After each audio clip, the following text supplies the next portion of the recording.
owe me, you know me. Everybody say that they know me, they own me. See me on the cover of a Vogue and they clone me. We cannot be friends because I like being lonely. I'm a boss. Tell them not today. All right, so Maria Daniels here with Successfully Chaotic, and I have a guest today, Erin Porter.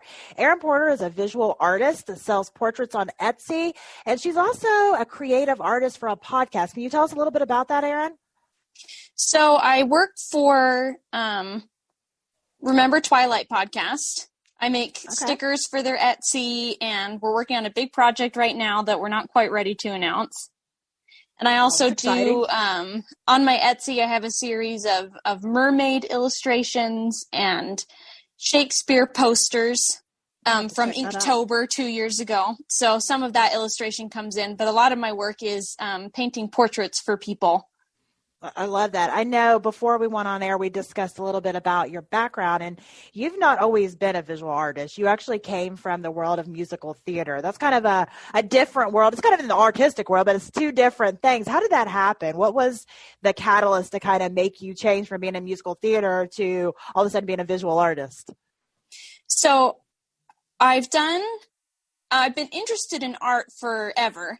And then when I got into high school, I kind of had to choose between art and music, and ended up doing drama and band and choir in high school. And then I went into musical theater as a degree. And during that time, because they want a really well-rounded program, they have you take design classes like set design and costume design. And so you learn all about researching a project and setting it up. And also you learn about marketing yourself as an actor. And so I really feel like it gave me a good understanding of putting myself out there, marketing myself as the artist, but also it kind of gave me a basis for design and character development and those things that I try and bring into my artwork. Well, and I think you hit the nail on the head that there's so many things that with any degree or any type of education, whether you're self-educated or if you actually have a degree, a lot of different layers to that exist. So, a lot of times somebody will go for one thing, but they're learning all these subcategories at the same time. I actually know quite a few people, myself included, that along the way I've kind of transitioned what I wanted to do based on the fact that I learned this a little bit along the way. I learned that a little bit on the way, and I became intrigued from that angle of it. I know I was a personal trainer. That was my first kind of grown-up job. I was a personal trainer for years, and I'm mainly in the marketing world now, but I do have a wellness company still. But I know I ended up getting interested in the marketing world, like you said, because I was having to market myself as a trainer all the time. I was having to do, graphic design work to try to, make posters, and I knew nothing about it. So I'm taking these little courses on the side to try to figure out how to do my own stuff because I didn't know what to do. But it allows you to add more skills to, your set of skills. And sometimes you become aware about the fact that you really love that other portion of it. I'm hearing that from you. Does that sound correct? Mm-hmm. Yeah, absolutely. So did you work as an actor for a while, or did you just go straight into doing visual art? So after I finished school, I went and worked at a garden center. Okay. I worked at the garden center when I was in high school for a summer, and then I just really needed something. Me and my husband moved back to my hometown, and he's still in school. He's doing his master's right now. And so I needed something to focus on to kind of get me through the transition period while I was auditioning for things and figuring out what I wanted to do. And one of the things that I really got into at the garden center is they were doing the fairy gardens. Yeah. At the time, they were really popular. And so I did all those displays. And I really got into their seasonal wreath making. And I painted these paintings on pumpkins for Halloween. And it was, people would buy the things that I painted and these wreaths, and they'd pay top dollar for them. And it really made me think that maybe this is something I could actually do. And so the transition actually happened pretty fast after. It's one of those things, usually actors have things on the side that they're doing as well. They are florists, and then they go to auditions, or they personal trainers. I have a lot of friends from school who are personal trainers, bakers, artists. So actors tend to have more than one thing going on at a time. Well, it allows them to be able to make some money during the time that they're not acting, and then allows them to be fluid too, where they can stop whatever it is to go pursue an acting job. And I mean, I see that even I've never been like professional into the acting world, but I did do some in school, and then I've done some for our local churches, just skits and stuff. I've always enjoyed it, and I was in in the minors on the musical industry for a while, just doing like singing and stuff at pubs. And so, I mean, I enjoy just kind of being able to get up on stage and, do something. And I do public speaking now. So, I mean, I get that world. But yes, if I had to solely rely on what I made from any of those things, because you never know when they're going to come. It's definitely feast and famine. It's like people will come at you all at once, and then there's nothing forever. And that was before COVID. Now with COVID, I definitely would be in trouble. But so I'm hearing that, you kind of had this aha moment where, you're working at the garden center, you're working for somebody else, and you've learned these skills, but you've never really tried them out on your own. So you're trying them out there at the garden center, and you realize that, okay, wow, people are buying this. So it almost validated, that you had the talent, because sometimes I think we hold ourselves back because we're like, well, I'm in musical theater. And I'm just guessing what you might have been thinking. I'm in musical theater. I'm not really, trained to be an artist, to that level. I shouldn't be doing this, that, that self-talk we tell ourselves. That's how it was with me. I'm like, okay, well, I'm a personal trainer. I've done some marketing. I've taken some little classes, but that's not my degree. You know what I mean? And it held me back for a while. So I took a few more classes until I felt like I was validated enough. But in the meantime, I'm having people come say, here, help me with this. You come up with these out of the box ideas. And I think sometimes the idea that you have this out of the box perspective, so you learned how to design and create something that people were already buying before you jumped out on your own. So that aha moment, you were already kind of pre-validated. I think sometimes that helps a lot in giving us the gumption to go ahead and try something, because a lot of times people, I know lots of people that have Etsy accounts. They'll make something because they make it at home, but they have no idea if somebody wants to buy it, no clue, and they're kind of scared to put it out there. But with you having people already buying it, you were like, okay, well, I'm going to go ahead and try this. So did you find starting your Etsy account and kind of going out on your own, did you find it to be a slow process, a scary process? Kind of what was the emotions involved in that? So I just opened my Etsy shop this year. Okay. And I've been working on the art for 2 or 3 years now. And after the garden center, I actually started trying to sell wreaths. Okay. And the thing that I opened up my Instagram account, and I started posting all the creative visual stuff I was doing, the potted plants at the garden center and the arrangements, the fairy garden displays, those things. And then I found that it was expensive to put wreaths together. They were expensive for people to buy, and I really didn't have any idea of how to ship them. And so I started to really focus on doing the art, and it was a slow build-up from friends and family and coworkers buying portraits for $30, and then it really getting going to where I'm doing bigger projects for the theater community and painting those face cutout things for high schools. And then I finally opened my Etsy this year, and I opened it probably in January or February, and it started to pick up in April. And since then it's been kind of, as soon as I finished one project, another person orders. And so it's been going pretty well as far as that goes, but it's been a kind of a building process for sure. Well, and I think sometimes, you mentioned about making the wreaths, and you're like, wait a second, how do I ship it? I say this a lot where I'm in marketing. I deal with a lot of business owners, and, we start businesses because of that one or two things that we do like amazing. And it doesn't necessarily mean we do the rest of them amazing. And then a lot of times we figure out the problems along the way of, okay, well, wait a minute. Yes, I've got this wreath, and I've got somebody wanting to buy it, but how am I going to get it there? Sometimes those things come up as business owners, and I don't think there's any one way to prepare for something like that. I think that you have to, and this is why I tell people to kind of beta test out what you're going to do. Find a couple of friends or somebody that's willing to do it, kind of beta test it out, because you're able to kind of work through the processes, and usually you can figure out, oh, okay, well, I need to figure out how to ship it. I need to figure out how to do this. And that kind of gives you, steps to take. So do you, with your portraits and doing a lot of things with you mentioned the theater community, do you find that having your contacts kind of in that world where you were in musical theater for so long, do you think that's helped push your business forward? Yes, I think that one of the biggest assets I have in the theater community is I know a lot of actors and actresses who are interested in doing the modeling.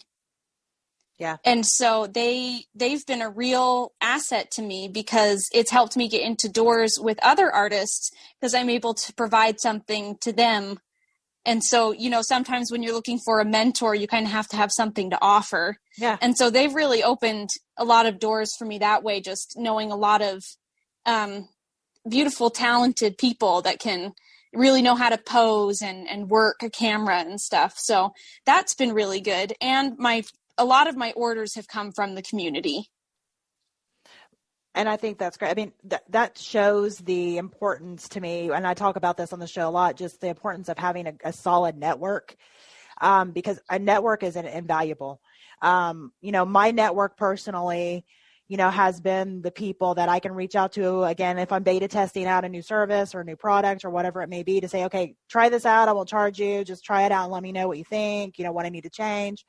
Also being able to get me through the doors to different places that I didn't have connections to, establishing a great network, I think is huge. And I think sometimes people can be so close-minded to think that whatever industry they're in now, that they only stay in that industry for their networking, but really, broaden your horizons. Who else do you know? Did you, like from your garden center, you never know, people that you met and worked with within your garden center, they may know somebody that needs work or whatever it may be, because I get questions. I've talked about networking so often. I do get questions. Where do you find a network? Who are you around? It doesn't matter if you're working a 9 to 5. People there can be your network if you're starting your business out. I think some people think network and they automatically think of the round table and networking, which those are great. There's nothing wrong with those, but your network is who are you around? Who do they know? Can they, give, referral? Can they get you through the door? Can you get you through the gatekeeper? All of those things are huge, especially when you're starting a new business or you're starting, a new service within a business or new product. Those are huge. What do you feel? I've never, like I said, been in the artistic world professionally. I like to pretend to do art because I'm not good at it.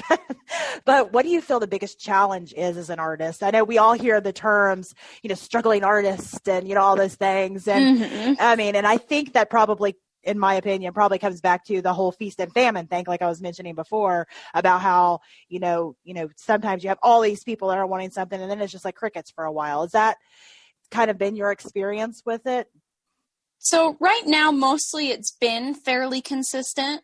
So I've been lucky that way, especially during this time where things are kind of crazy. Yeah. But I think the hardest thing is not getting in your own way emotionally, because with art and theater and all that, it's all a very personal thing. And you can take the criticism really hard because you can take it personally, even if it's not meant to be personal. And the self-criticism when you're looking at your stuff, or I'm working on this project for Remember Twilight, and I put so much pressure on myself that the painting really didn't turn out. It looked amateurish, and I really wasn't happy with the composition and the colors and the flow. And I actually ended up doing it 2 more times. Yeah. Because it just wasn't landing. And part of it was just easing and letting go and not getting too much into my head, but also doing the proper amount of prep work so that it flows easily onto the page. And so it's that balance of being super prepared, but also not holding yourself so tightly to a standard. And I think that could be said for any industry. I think exactly what you mentioned. I've worked with a lot of people in many different industries that, that same thing. There is a even medium between being, I wouldn't say over prepared, but perfectionist. Because I've worked with people who it's like they have something that's really great, but they just sit on it because they keep just trying to perfect it little bits at a time. And most of the time, it's ends up being an issue where they've spent 5 years on something that should have taken 5 months because of like the little details that nobody is even going to notice except for them. Because again, they've got in their own head and they've got their own idea on what it should be. But there is an even medium between being, too overly perfectionist and just slapping out a bunch of crap. There's a sweet spot, right? And I think a lot of that comes back to, yes, preparation, but also giving yourself the goals to say, okay, I'm going to do my best work. This is, when it's your best work, it's your best work. And I think sometimes we end up getting in this comparison, model of saying, okay, well, I did this and this is, you think it's really good and you look over there and they've got something like so much better, or you feel like it's so much better. So then you negative self-talk yourself into not releasing or not going forward with it. I'm working with a girl right now that she's got a coaching business and she's got, a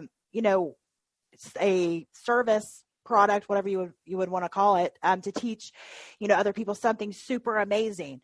And she's kind of been sitting on it because she keeps going, well, this one over here does this. And this one over here also has this. And their website looks so much better. I'm like, who cares? Get it to a certain point of where it is your best, because you're comparing yourself to yesterday. Who were you as a business owner yesterday? Who were you as an artist yesterday?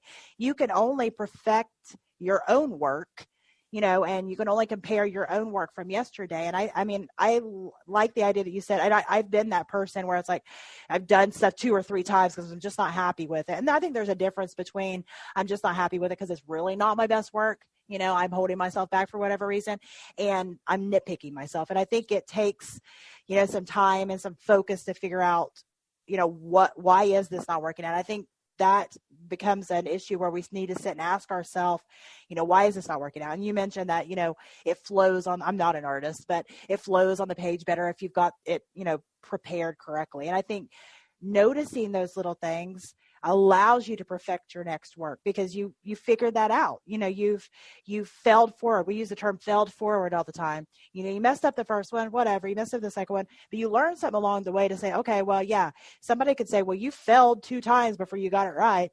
Or somebody could say, what did you learn from those 2 times? And I think that's the biggest lesson. Exactly. Well, in theater, in the rehearsal process, they'd always say, don't just rehearse it again if you're not going to find something to improve upon last time. There's no point in just going through the musical or the play over and over again if you're not picking up on the things that you want to alter and change and move forward for the next time you do it. And I think that applies to business and art and life. Is just like, as you're doing experiences, you don't want to just go into the next one blindly. You want to pull from what you've already learned so that you can move forward in the next project or the next process that you're doing. I absolutely agree. And I think a lot of people think of perfection as a destination and it's like a place we reach, like we get to perfection, but it's not. Perfection is fluid. Perfecting, is a verb. We are perfecting things as we go along. So we're perfecting it, while we're working on it. It's not a destination. You don't reach perfection. And I think that sometimes we can get so hung up on that we, kind of forget what it's all about. And that is doing our best. And like you said, finding, something within what we did yesterday to improve upon. That's great. But holding yourself back because you're waiting to reach perfection, I think is where a lot of people kind of get hung up. So do you work alongside, I know you mentioned that you, kind of almost do almost, I guess, a bartering system with some of the other artists, that you kind of bring them a model, or how does that work? Bring them a subject from your theater world? Like what is it that you kind of do with that? I'm all into bartering, even in the business world. So I'm kind of intrigued by that. Mm-hmm. So I know a couple professional artists in my area, people who are way more experienced than me and they do these live drawing sessions. Mm-hmm. And I've been able to say, okay, I'll set them up. You guys, you provide the studio and the lighting and all the expertise, and I'll set up the model and do all of that, which a lot of them don't want to worry about because scheduling everyone and getting everything figured out can be frustrating. But I get all that. And then a lot of times I get mentorship from these people. They look at my artwork after I'm finished and they'll give me pointers on what I'm working on. Help and critique it. Exactly. And then I also get the experience of watching them pose the model, and I can stand and watch them draw. Mm-hmm. And for the little bit of effort that I put in, I get a lot back from that. And it almost works as a mastermind then. So, in the business world, we talk about masterminds, and typically you've got a small group of people who look at each other's work, look at each other's business, look at each other's, whatever it is, and we critique it. And you have to make sure that the relationship is there. Like you mentioned earlier, you have to be able to take constructive criticism, because you have to realize that, the whole point of this is for them to find, the flaws, because everybody's got flaws. And the whole point of having a mastermind, to have this group, is for them to say, well, this is good. It's not that it's not good, but again, if you're not perfecting it, if you're not looking to one up, then what's the point in even doing it tomorrow? So it sounds like to me that that's kind of like your way of kind of in the art world masterminding. So, you're not only learning from them because they're at a higher level maybe than you are at that point in time, but you're also gaining the knowledge of how to perfect, how to better, your project, for the future. And I love that. And I think those type of things are super, super important. So as far as blooming artists, I hear people say, I'm an artist all the time. What are some tips if somebody is, no matter what industry they're in now, maybe they just have a love for art? What would be some tips that you would give them on how to kind of get their foot in the door? Like, should they go to school? Should they take online classes? Should they do both? Does it depend on their personality? What would be some tips if somebody's listening today going, I've always loved art and I just love to do this, and I would love to know, how do I perfect my skill? What would you tell them? I listen to a lot of art podcasts and things like that. And the biggest thing they say is you don't need to go to art school. Especially now, they imply that it's a lot of money for possibly not getting the education that you want or need for the career. And an example of that is, if you're going to spend the money going to a university, you could spend less money than that to pay a master to teach you themselves, and you'd get more out of that experience. So where's the best place to find those? Like, if they're like, I'm assuming you can't just call like 1-800-MASTER art. Where would be, that would be cool. But what would be the best way for somebody to find those people? So a good way to start, I learned a lot of my base fundamentals on YouTube. Okay. Watching the channel Proco. Okay. Run by Stan Prokopenko. And he has this vast collection of videos, tutorials about how to do anatomy and the structure of the face and things like that. And I found there's a lot of resources available to you there. And when you go to those videos, a lot of times they have subscription options for their actual courses that link back to their websites. And so you could pay to get more education from them. And you find out those masters are, and you look up the styles that you're interested in. And when you look them up on YouTube, you can connect with those artists. You could shoot them an email and ask them a question or try and get in to talk to them. They talk about having something to offer someone. And so I'm lucky enough to have the models. And so is there something that you have that you can, some publicity or a following or a talent, so that eventually you can help publicize them and they can say that they were your teacher. And so, yeah, I think I've gone off on a tangent.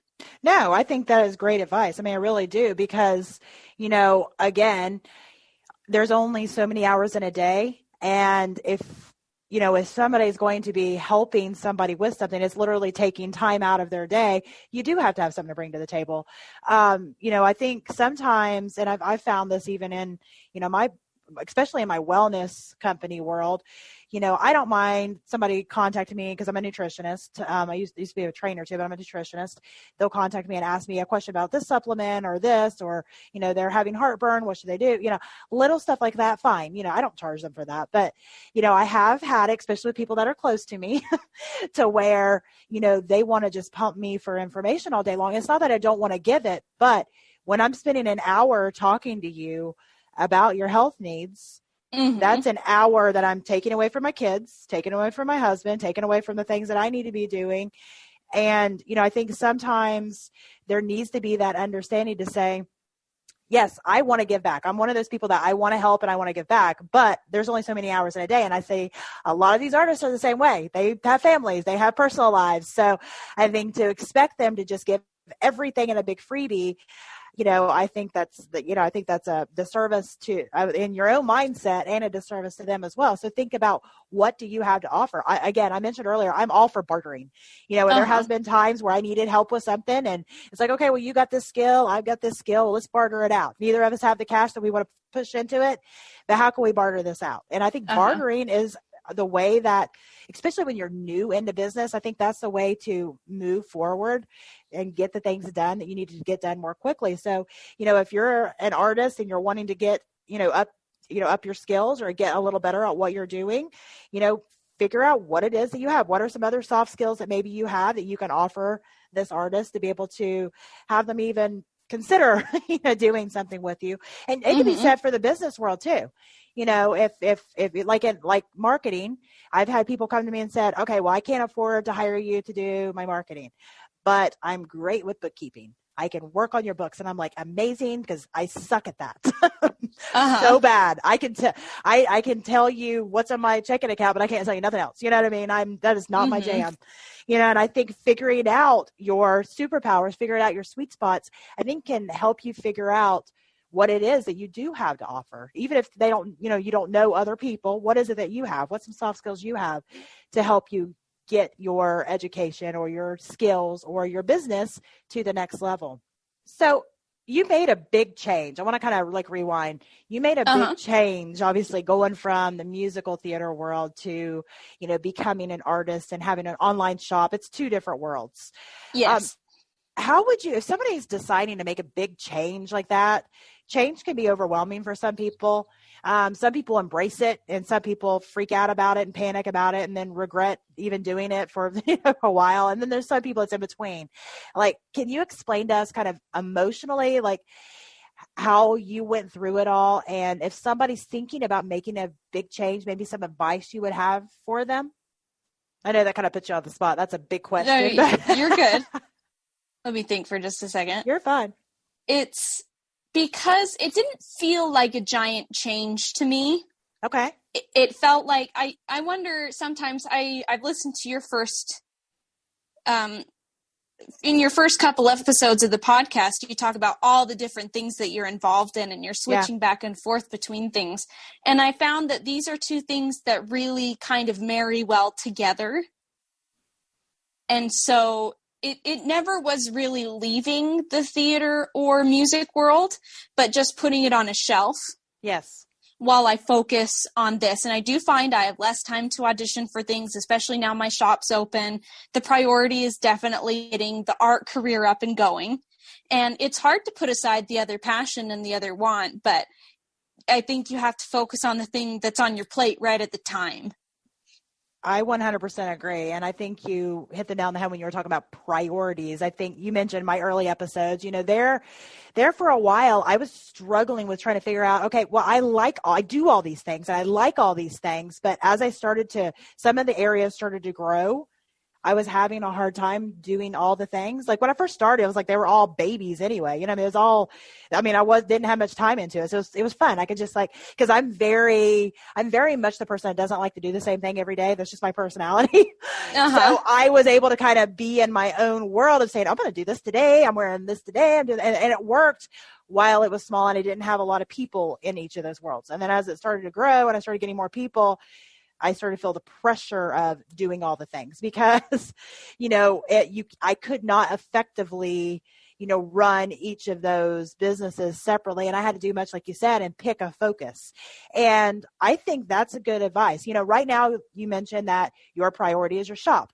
And I think from what I've learned over, years of kind of doing this now, is, sometimes our priorities will change. My priorities as far as like my husband and my family, my kids or whatever, that doesn't change. But my priorities within what business element I'm focusing on definitely changes. Sometimes my consulting coaching company is definitely, my focus because I've got so much that I need to do within that area. And that's where the money's coming in. And then it may kind of dry up a little bit and people aren't needing stuff. And then my wellness company starts to pick up and I start focusing more. And I think that is a benefit of having these multiple revenue streams. I'm a big fan of multiple revenue streams. We've seen it this year with COVID, that it's super important to have something to fall back on. I've always been a fan of that anyway, because the market is so all over the place on what people are kind of going for and what their focus is. That changes what your focus is sometimes. So I think I love that you said that sometimes you have to put that on a shelf. That I'm not giving up my, musical theater. I still love it. But right now, this is taking my focus. I'm having to give this my focus. And you never know what next year brings. Maybe it'll switch. And you could have your shop on automation and you're able to go, do your musical theater again. And I like the idea that you're kind of keeping those options open, because I think sometimes people think, well, I don't want to choose. I love this so much and I don't want to leave it, but they also feel the drive and the push to go do something else. And, I don't think it has to be either or. I mean, you can't effectively most of the time focus hard on, multiple things, but I think that you can put things on the shelf. I agree with that 100%. So as far as if somebody wanted to reach out to you and they're like, oh, I'd really love for you to do my portrait or maybe even do some other type of creative artwork, is the best place to reach you through your Etsy stores or somewhere else that you prefer people to reach out to you? So Etsy is the best. Okay. I think that's or possibly my website. I'm still getting it up and running. Since things have picked up, my husband has started to switch it over. So it's kind of in between things right now. So yeah, Etsy's the best place to get a hold of me right now. And so do you give quotes? Is that how does that usually work? Is if somebody has a project they're wanting to do they just contact you through Etsy to give the project and then you can give them an estimate on how much it would cost? Is that how so if they're looking for a specific portrait, sometimes I already have listings on Etsy. Okay. And so if they want a one-person watercolor portrait, they can go to my Etsy and find that listing. And in that listing, it has 3 different options for sizes, and each size has a different price. Okay. So you've got it simple. Yes. Usually what people do is they'll message me beforehand and show me the picture that they want worked on and kind of tell me what they're looking for and see if it's something that we want to work on together. And then they can order it through that. And if it's not something that I have listed, I've had people message me through there and we figure it out outside of the shop and figure out how much it would cost or if it's something that's worth both of our time, things like that. Which I think is a good point, because this is another thing we talk a lot about, that not all money is good money. Not every client is for you. And I think especially early on, we're just like, oh, you're going to pay me to do that? Okay. So we take anything and everything. But, as you go on, you figure out the projects and the clients and, the things that just take so much of our time that it's not worth it. And I think that is a skill I don't know that you can learn. I think it's something you just got to learn as you go along, that you can kind of see it coming. Like, this is not, and I've had to tell people, this sounds like a great project. I'm going to give you the contact of another person who may be interested, but at this time I'm not, and, to some people, they're like, oh, gasp, you're going to, give away this money. You're not going to take their money. But to me, it's almost like dirty money, because I don't feel like I'm going to be able to do my best job on it.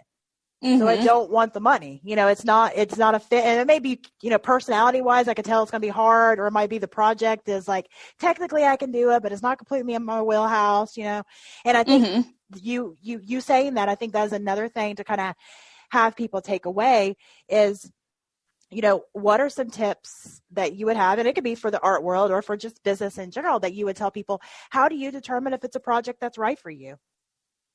So I've thought about this, and with auditioning for roles and being offered projects and work, is it getting me closer to the type of work that I want to ultimately be doing? Or is it adding something to my resume that doesn't get me where I want to be? They say if you want to be a character designer, don't post a bunch of background scenes, because then you're going to get asked to do background scenes, and that's not going to get you closer to where you want to be. And so I think that part of it is, if, lots of times right now I do take a lot of what people are asking me to do, because, but I think the biggest deciding factor is it going to take up too much time and be too much effort for something that doesn't get me closer to my ultimate goal. And I think that's huge. And I did the same thing early on when I left my corporate job, and I started freelancing before I even started my company. But, then I would do anything. I'm like, okay, I need to pay my bills. You'll pay me to do that. Cool. It's legal. That's all I need to know. As long as it's legal, we're good. I can do it, and there'd be times where it'd be something that I'd never done before. And I would tell them, okay, I've never done this before. So you're going to be, my guinea pig on this. I'll give you a really great price. But I would learn about it at the same time and be able to make a little bit. And they were saving money because they wasn't hiring, the expert in it. They were getting somebody that kind of was just could figure it out, and, it worked out well early on. But because cash flow is obviously an issue when you first start out. So you're just needing that to happen. But as you go along, I think you're right on the fact that you need to look at your time. Time is also currency. It really is. You only have so much time. So you got to think, okay, well, if I'm taking on this job and that's not, moving me forward, as you said, and that can be within the art world or it could be within the business world, because it's the same thing. We were talking about this. If it's not getting me to where I'm wanting to be, if it's not significantly adding to my cash flow in a way that I need, how much of these projects can I take? Because that for me, the number got smaller and smaller. It would start out like that was all I was doing. I was pretty much like the go-to for, oh, you can't afford somebody else? Well, I guess you're getting me, type of thing, to moving my way up. As I gained more skills and more skills and more skills, I was able to kind of be a little more particular. And I think sitting down, like we know to sit down and budget our money, right? We know that we only have so much money. Well, we only have so much time. So I think we need to budget our time. And if our goal is to start doing, these projects that we don't have right now, we have got to start blocking out that amount of time to practice on it or to research it or to try to find it. Because if we just fill our calendar up with all these projects that's not within what we're wanting to do, we're never going to have the time. We're just never going to. And I think that's hard. It's that I always call it like the teenage years of business, because, you get at the newborn stage, it's so cute. And you're like, yes, I've got a business. And then, the early baby times is like, you're just trying to keep it alive and feed it enough. And then, you hit the teenage years where you're kind of making some money, but you need to grow, but you're kind of in this weird limbo that to grow, you need more time and money, but you don't have the time or money because you are booked. So it's like trying to make that plan. And even if it's, starts out very small with 1 hour a week or, and you just slowly add to it. I think figuring out that way of the idea of budgeting, again, your money, saving money, the same thing with saving time. Start to put back a little, start to block out a schedule to be able to help you reach your goals. And that's how I did it. And I'm not 100% to where I want to be, but I get closer and closer all the time. And that's the best advice that I could give, is literally start looking at budgeting your time just like you budget your money. Mm-hmm. So, okay, we mentioned that the best way to reach out to Erin is at her Etsy shop. Can you give the name of your Etsy shop? That way everybody has it. It's Erin Porter Art. All right, Erin Porter Art. And in the show notes, I'll have a link that you could just click right through to go to see what's on at her Etsy page. And if you want a project done, reach out to her and you all can chat. And I guess if you're her right client, she'll do it for you. If not, then I guess you're out of luck and you'll have to find somebody else. But I really enjoyed having you on today, and I wish you all the luck in the world. And I'll have to look up. I haven't even heard of that podcast, Remember Twilight. There's so many podcasts out there. I'll have to look it up. And so, yeah, you all could check out Remember Twilight. Erin's been doing some of the artwork for that, and give them a shout out. So it was great having you on. Great. Thank you. Thank you so much. Swerving on these chickens, cluck out my lane. I'm a boss. Out my way. I just do every little thing that I say. Those rage they exclamated. LA Times, I stay on page 6. I'm even